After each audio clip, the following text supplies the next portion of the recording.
Ya, Assalamualaikum warahmatullahi wabarakatuh. Perkenalkan, nama saya Putri Kairnisa. Saya dari 08 TPLE 010 dengan NIM 18 10 11 400 901. Di sini saya akan mempresentasikan mata kuliah etika profesi dengan tema pirasi. Saya dari Universitas Pamulang jurusan Teknik Informatika. Dengan dosen pengampu Bu Intan Kumalasari Eskom Mkom. Apa itu pirasi? Pirasi adalah setiap bentuk perbanyakan atau pemakaian software tanpa izin atau di luar dari apa yang telah diatur oleh Undang-Undang Hak Cipta dan Perjanjian Lisensi. Contoh, pembajakan aplikasi. Contohnya Microsoft. Lagu dalam bentuk digital yaitu ada MP3, MP4, WIV, dan lain-lain. Secara moral, hal ini merupakan pencurian hak milik orang lain, selanjutnya diperbanyak secara ilegal dan diperjualbelikan secara ilegal. Sini saya akan membahas apa sih jenis-jenis dari pirasi. Yang pertama, ada self-lifting. Self-lifting atau penyalin software ketika jumlah salinan software yang dibuat atau diinstal di komputer lebih dari jumlah lisensi yang diberikan untuk software tersebut.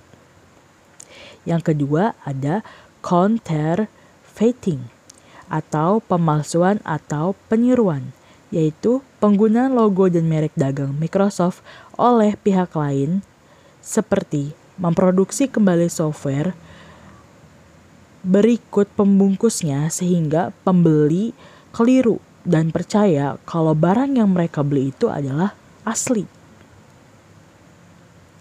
Lalu ada hard disk.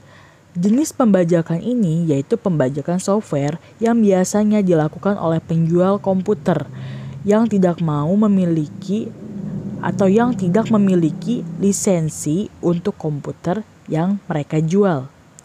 Yang keempat ada mischanneling atau jalur tidak resmi. Pembajakan software yang biasanya dilakukan oleh perusahaan yang mendaftarkan lisensi untuk sejumlah tertentu.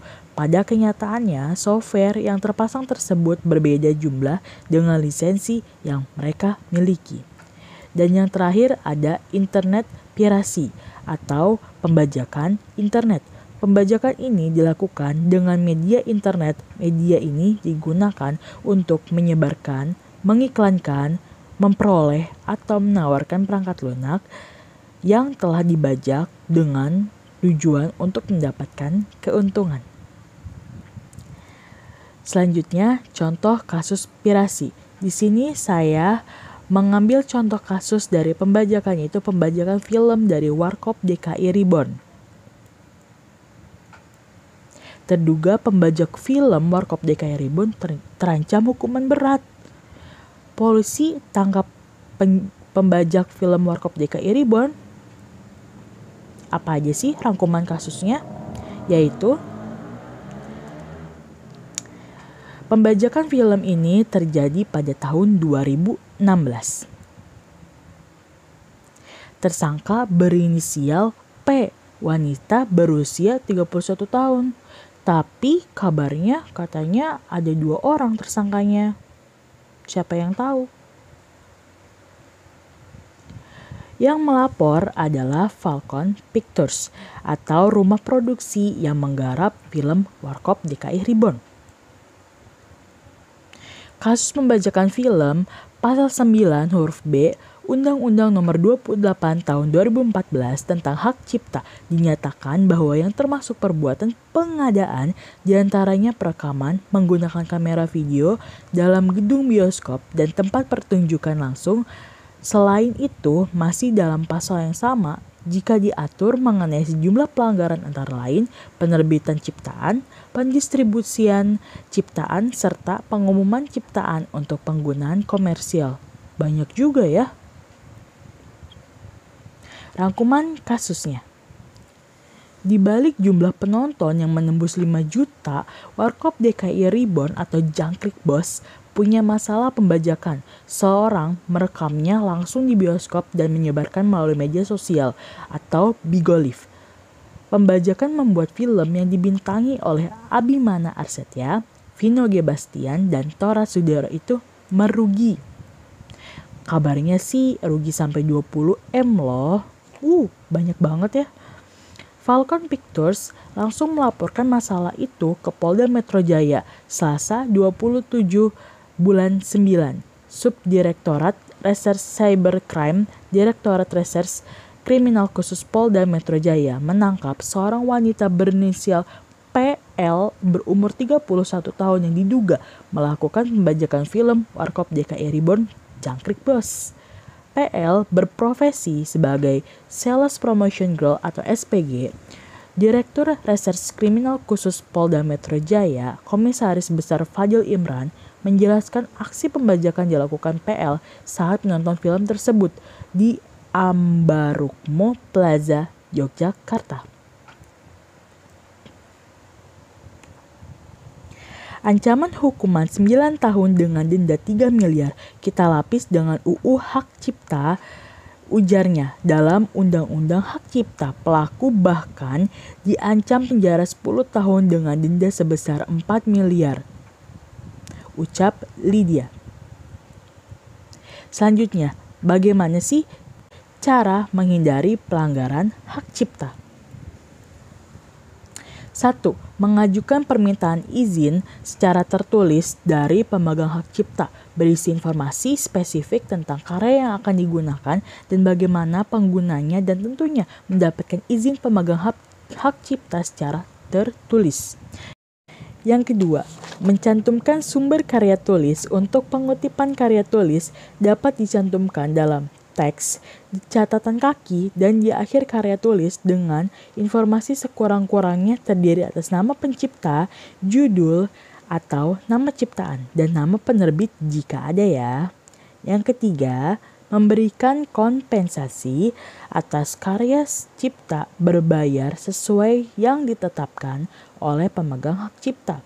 Yang keempat, menggunakan karya cipta bebas lisensi atau Creative Commons License yang bisa digunakan dengan legal di situs-situs penyedia karya cipta gratis yang berlisensi Creative Commons. Namun, perlu untuk diperhatikan juga apakah situs tersebut mempersyaratkan pemberian atribut atau suatu produser tertentu dalam menggunakan karya ciptaannya. Jika iya, maka penggunanya harus mengikuti prosedur tersebut.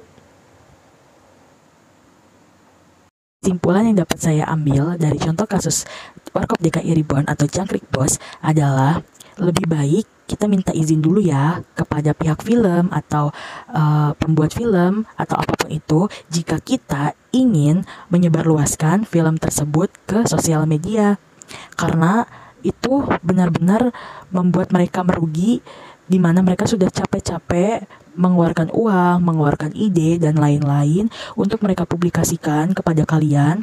Lalu kalian dengan seenaknya menyebarluaskan film tersebut tanpa persetujuan dari mereka. Jadi misal seperti ini, kalian membeli sebuah pulpen, lalu pulpen itu kalian kasih lihat ke teman-teman kalian, tapi ternyata ada yang ngambil pulpen kalian. Apakah kalian suka ngambil pulpen kalian secara gratis atau cuma-cuma, padahal kalian belinya mahal loh. Jadi coba dipikir lagi ya.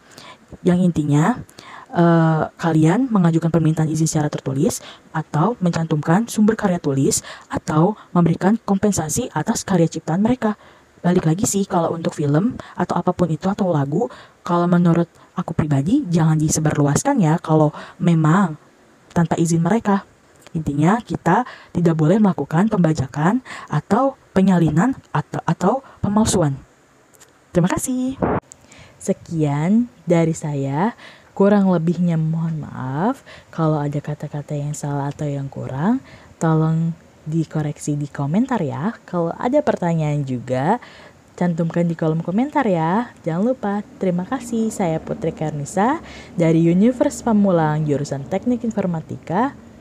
Pamit undur diri. Wassalamualaikum warahmatullahi wabarakatuh. Bye-bye.